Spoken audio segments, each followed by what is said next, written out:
Hello, we'll be discussing about the spin-spin coupling between several nuclei in NMR spectroscopy, and this is the continuity of the coupling constant PPT that was discussed earlier. Generally, the nuclei often occurs in molecules as groups, and how the spin-spin coupling occurs between these non-equivalent groups are dealt in these slides. So the coupling between several nuclei. So far we have discussed about the effect of coupling between two hydrogen nuclei only, but such nuclei often occurs in groups, particularly this CH3 and then CH2 groups.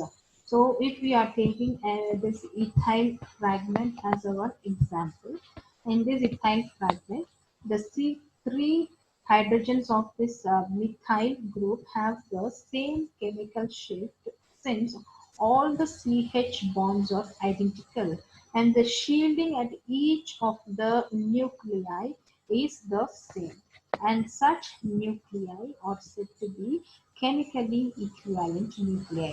Similarly, the two protons in the methylene groups are also said to be chemically equivalent since these CH protons will have the same chemical shift value. But then the chemical shift value of this CH2 methylene group will be different from that of the CH3 chemical shift values.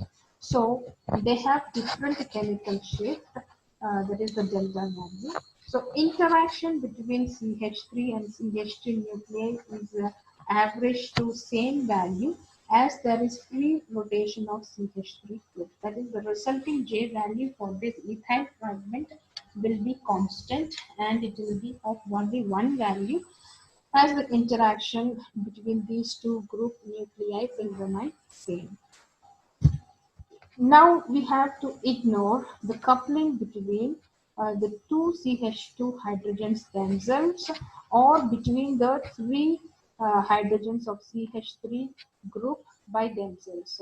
So we should not see the coupling among these protons and also the coupling among these CH2 protons, but we should be focusing on the coupling between methyl as well as methylene nucleus, not among themselves.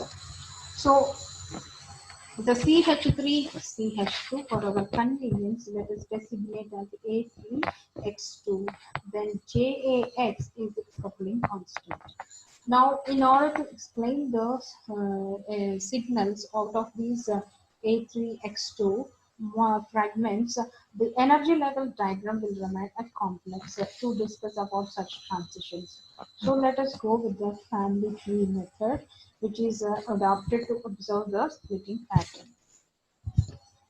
So this is the family tree method, which explains the spin-spin splitting pattern of this A3X2. So A3X2 in this, let us just imagine this A3 and this X2 will be remaining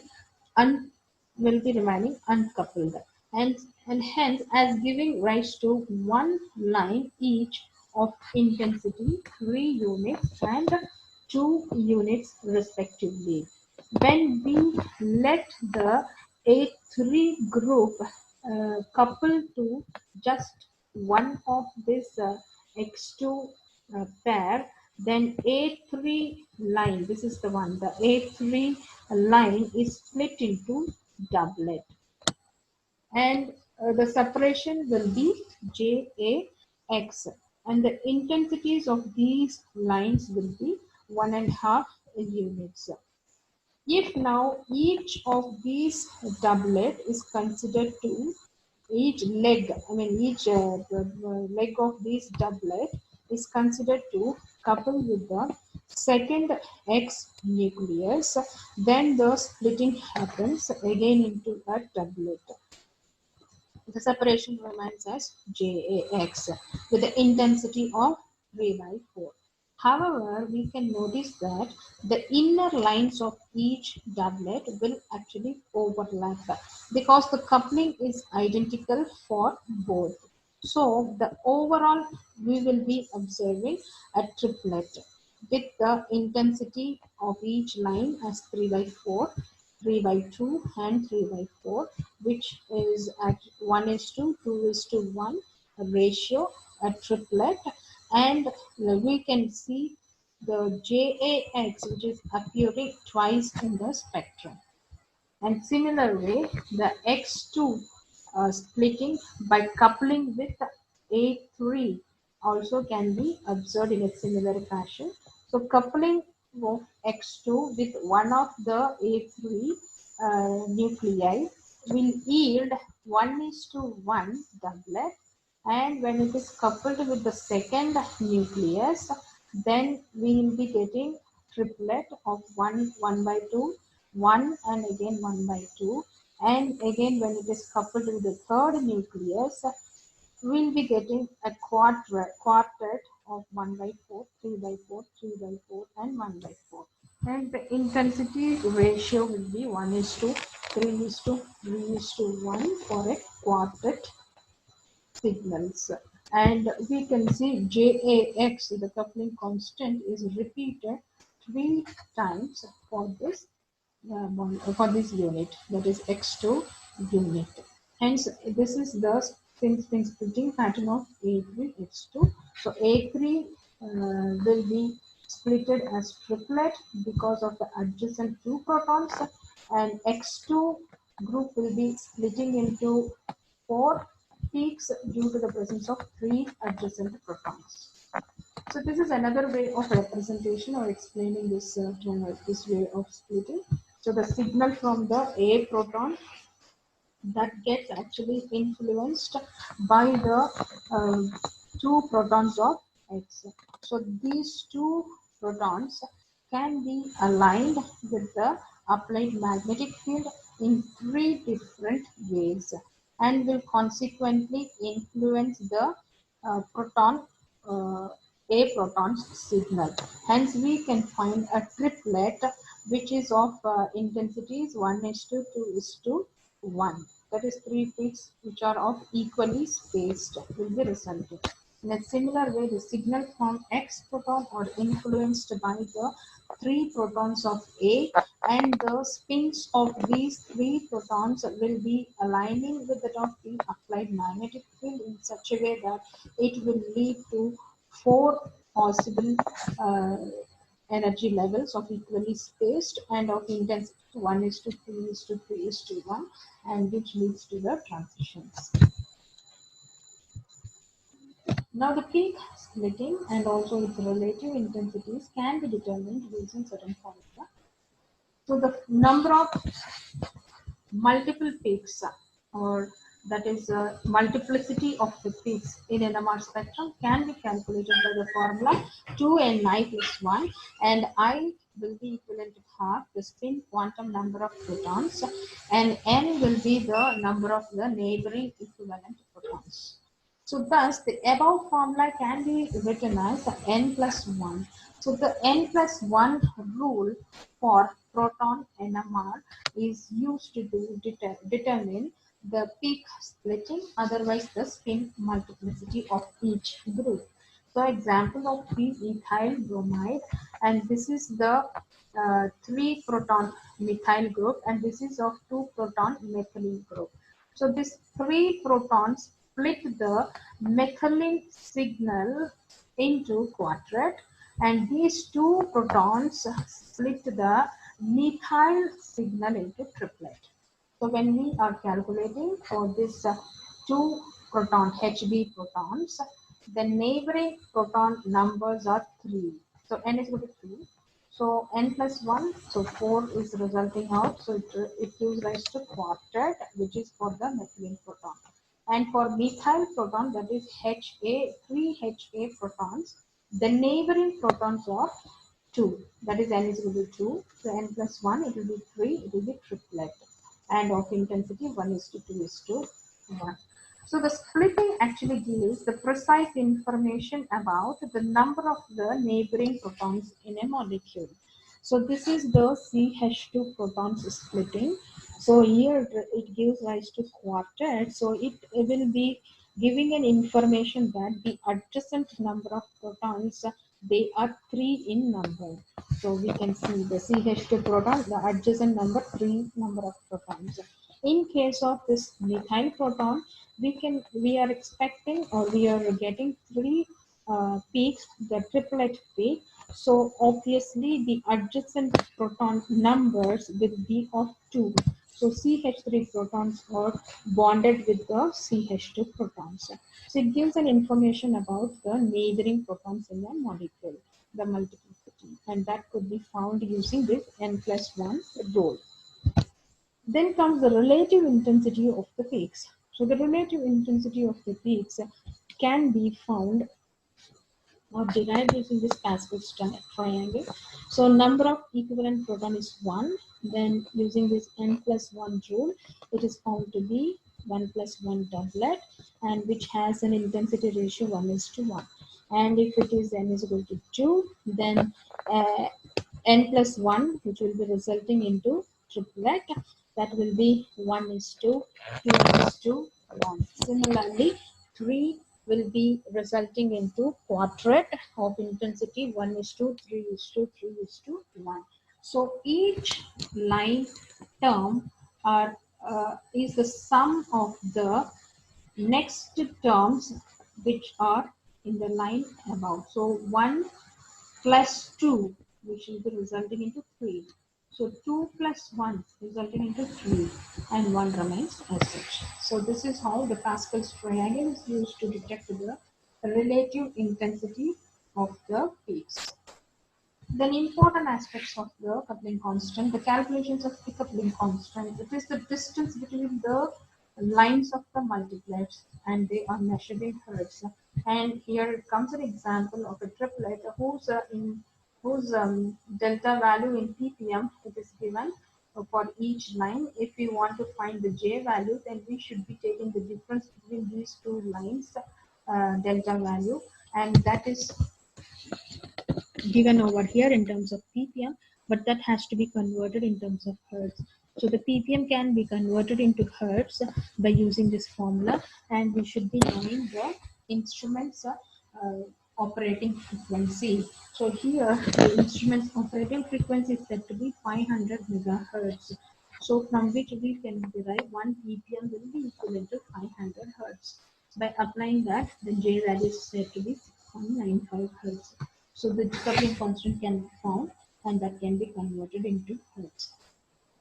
Then the coupling constant, which is indicated, designated in terms of hertz, is independent of the applied magnetic field. So that doesn't change even when the applied magnetic field strength changes. It remains constant. And also they are mutual. If the coupling constant between AB is same, and if then JBA also should be same. So these factors can be used while you analyze any organic compound using the NMR spectroscopy.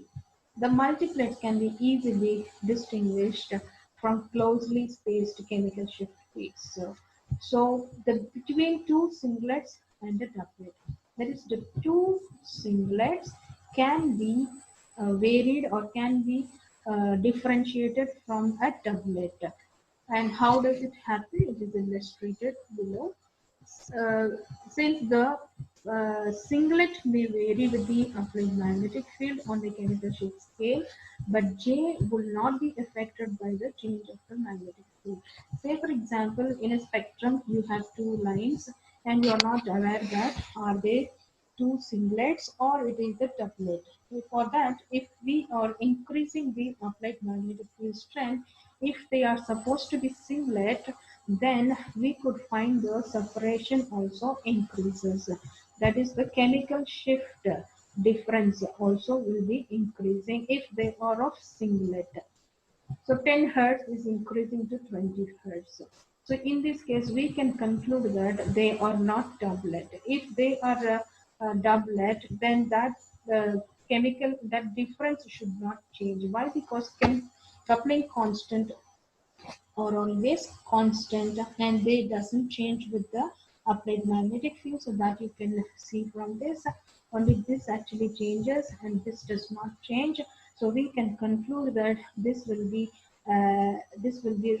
considered to be a doublet where the coupling constant is 10 hertz, and this will be two singlets, and the difference between these two singlets is the chemical shift value, that is in terms of hertz, 10 hertz it is given.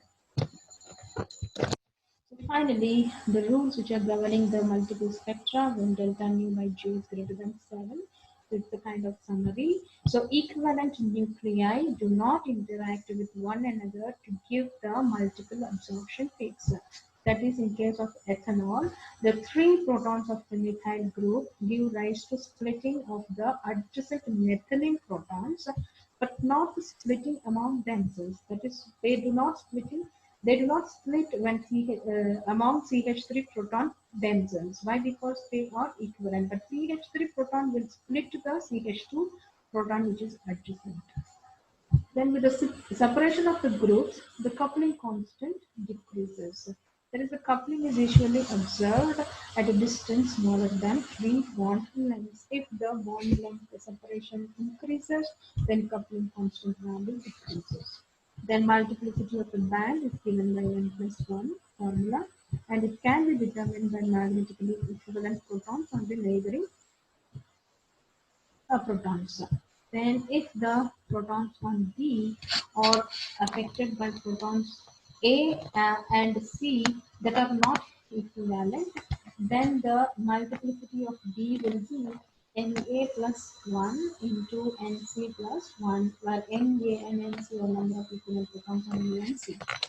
There is B proton is attached with A and C, and this A will be of different kind of proton and the C will be of different kind of protons. Then the splitting of B relies on both the A protons and C protons. They have to be combinedly considered using this formula Na plus 1 into Nc plus 1. The coupling constant does not depend upon the applied magnetic field, as we know, as we have discussed. The simple first order splitting arises between protons on the adjacent or on the same, that is the vicinal coupling and germinal coupling. Then splitting occurs only between the nuclei with a different chemical shift, that is between magnetically non-equivalent protons. Example, no splitting is observed in the signal from 6 equivalent protons or hydrogen atoms of equal, since CH3 and CH3 are of equal, are of same, which belong to the same environment, they are magnetically equivalent protons, hence we will be observing only a single peak for the ethane. Then approximate relative areas of the multiplet are symmetric around the midpoint of the band. So on either side of the peak, on the middle peak, the either sides of the peaks remain symmetric. So expected NMR spectrum of few compounds are shown in this slide. So the NMR spectrum is actually used to determine the structure of the molecule. So the interpretation of the signals in NMR spectrum relies on several factors. So different types of protons present in a molecule will give rise to the number of signals in the NMR spectrum, and the splitting of the signal depends upon the number of equivalent adjacent protons to the proton of our interest, and also the position of the NMR signal is because of the difference in their chemical shift values. That is, it depends upon the different electronic environment. So in the first example, we can see three methylene protons are present. Out of that, the 2 methylene protons are bonded to the oxygen atom. Hence, these 2 methylene protons are considered to be of the same environment. So they are considered to be of same type of protons. So let us label that as A type of proton, and this CH2 is of different environment, and hence they are said to be B type of protons. So from this compound, we can expect 2 different signals, and the splitting of the signal of A proton depends upon the adjacent number of protons. So for this 4a protons, they are bonded with two numbers of b protons. So for 4 Ha protons, n, the number of adjacent protons, will be equivalent to 2. So n plus 1 rule is used to find the multiplicity. So 2 plus 1, that will be resulting into 3 triplet. And area of the peaks are 4 in 4, and that is due to the 4a protons are resulting into that signal. And the position of 4a protons are downfield, as these Ha protons are bonded with the electronegative oxygen atom. They are said to be de-shielded, but Hb proton are said to be shielded, so they are obtained in the upfield. So Hb protons, the signal of Hb proton gets splitted based on the number of adjacent protons. So for Hb proton, you can find 2 over here and 2 over here. So totally 4 protons are adjacent to the 2 Hb protons. So n will be equivalent to 4. Therefore 4 plus 1 is equal to 5. So quintet, the splitting pattern will be quintet, and the area of the peaks will be 2, as it is resulting from the of the 2 Hb protons. And the position, as we said, it actually occurs in the upfield. So in a similar fashion, you can find out for other compounds also the NMR spectrum and the splitting pattern of the signal, and also the positions of these signals. When n plus 1 rule actually fails if non-equivalent protons are present nearer or neighboring to the top of the proton of our interest. That is, it actually fails for non-equivalent adjacent protons. And also, even if it has different J values and chemical shift values, n plus 1 rule cannot be used directly. So it could be revealed from this example. So in this case, the methylene proton is bonded with the protons on either side of different environment. So here you could find the CH, which is bonded with the 2 fluorine atoms. So the environment will be quite different. And on the left hand side, the CH protons are bonded with the 2 chlorine atoms. So the environment is quite different. So when we use this n plus 1 rule, it is supposed to get triplet, as 2 adjacent protons are present. So 2 plus 1, it should be resulting out into triplet.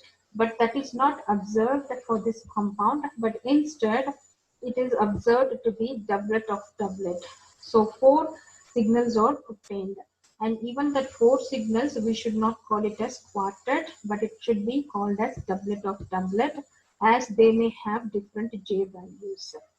And this methylene proton will be the splitting pattern of the signal of this methylene proton is based on the calculation of Na plus 1 into Nc plus 1 formula that we discussed in the previous slide. So in that case, 1 plus 1 into 1 plus 1. So 2 into 2, it is supposed to be 4 signals, and that 4 signals which are quite different in their J values. So we have to call it as doublet of doublet.